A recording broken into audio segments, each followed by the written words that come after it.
प्रमद बर' दैदेननाय UPPL दोलोनि गेदेर खहा।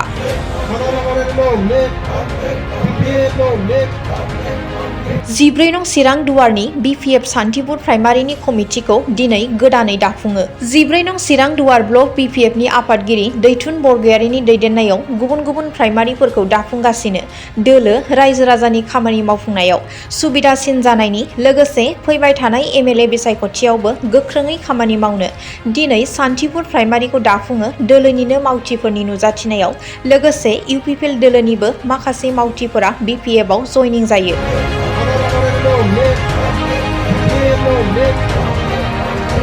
दा गिबियावनो बरायग्रोबाय नोंथांमोननि चेनेलखौ।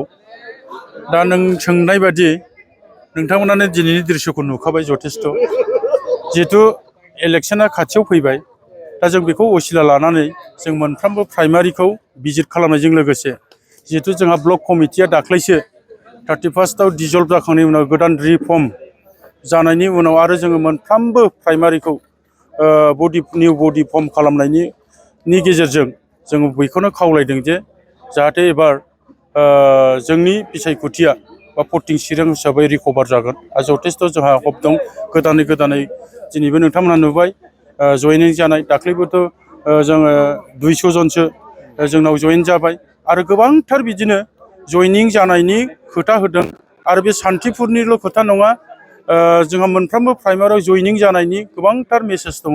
दा जोङो समनि गेजेरजों बिथांमोनखौ जोङो फर्मेलि जोङो पार्टियाव बरायनानै लागोन। बे जोङो दिनैसिम बेखिनियाव दावखोनानै दं। दा ओंखायनो आं सान्दों जिहेथु सान्थिपुर हिसाबै गोदान रिफर्म जाबाय, बिथांमोननि मावनायनि स्पिरिटिंआ हयथ' बिराद गोबांथार गोख्रैयै खारगोन।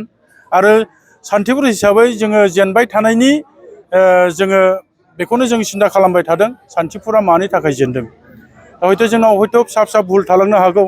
दा बिथांमोननि जिथु निउ बडिनि गेजेरजों बैफोर भुला सुद्रायजाथों आरो सान्थिपुर हिसाबै एबार जोङो फार्स्ट भटिं चिरां हिसाबै फार्स्ट मार्जिन मोनगोन जों बेखौ आसाबादि।